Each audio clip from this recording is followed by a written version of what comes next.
Nichukue fursa hii kumpongeza sana mkurugenzi wa halmashauri ya Kilolo. Kazi ni nzuri sana.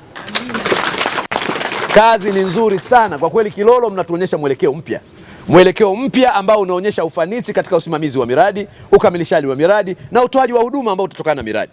Hizi changamoto ndogo ndogo ambazo tumeziona zikamilishwe kabla ya wakati wa shule kuanza, ili madarasa yawe tayari, vyoo viwe tayari na tuhakikishe kwamba shule hii inaanza.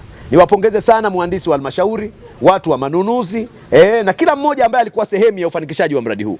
Lakini ili nitoe pongezi za dhati kama nilizotoa kwa wananchi, hakikisheni tarehe 13 sioni hiki nilichokiona, nione kitu tofauti. Nione milango imekuwa fixed, nione madirisha yamewekwa, maji yanatoka, umeme umewekwa. Na kwa taasisi ambazo nimezisema, taasisi ya barabara, taasisi ya maji, taasisi ya umeme, hakikisheni tunaposema mradi umekamilika ni pamoja na huduma zenu ziwe zimefika hapa shuleni. Sitaji kusikia habari ya mradi umekamilika, eti mradi umekamilika alafu hauna maji, mradi umekamilika eti hauna umeme, mradi umekamilika hakuna barabara ya kufika kwenye mradi. Hiyo biashara sitaji kusikia.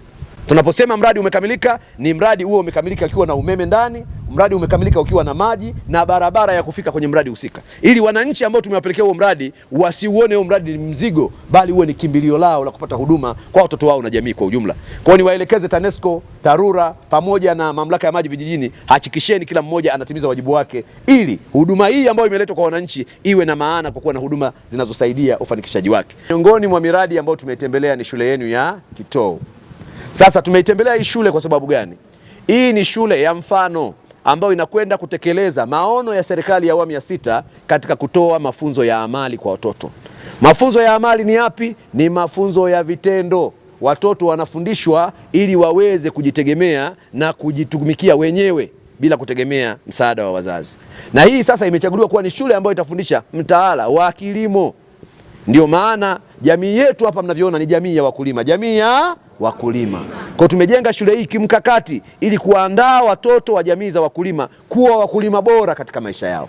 Shule hii itapewa kila nyenzo itakayomwandaa mtoto, akimaliza shule anatoka hapa akiwa anakijua kilimo na ana uwezo wa kufanya kilimo na anakipenda kilimo. Haya yote tunayafanya ili tuwe na jamii ambayo itakuwa na uhakika wa kuzalisha chakula cha kutosha na kufanya biashara kubwa inayotokana na mazao ya biashara.